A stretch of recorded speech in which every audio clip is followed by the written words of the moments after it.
John 1:35. Te epaureon, pollen, hesteke ha Ioannes kai ekton matheton autou dua. Translation: on the morrow, or on the next day, John was standing, implied there, again. And you notice in Greek sometimes you'll have this. You'll have a singular subject, a singular verb, and then you'll sort of expand the subject, add more to it after you've conjugated it, right?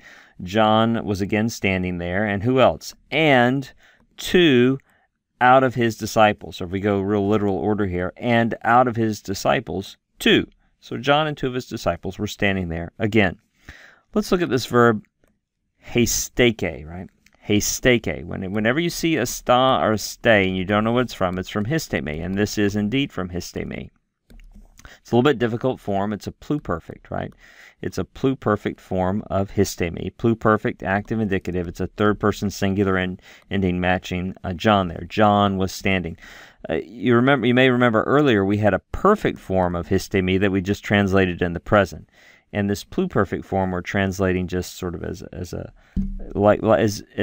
essentially like we would translate it imperfect, because it's referring to an ongoing state of standing in the past, right? The procedural nature of this verb, what this verb is referring to, standing, is an activity that begins, you take your stance and then you stand. That fits rather well with the stative aspect, and so we're just translating this sort of as a progressive past.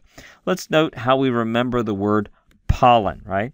If you live in the United States, you know there's a famous politician here, Sarah Palin. Her last name looks like pollen, and she's in the news, and you think, well, she's no longer in office. We won't hear from her. But then, a few weeks later, there she is again, right? I don't know if the news is just fascinated and always wants to keep her in the news, or she's seeking the media spotlight. But there she is again. So maybe if you're in North America and you know who Sarah Palin is, maybe that will help you remember that pollen means again.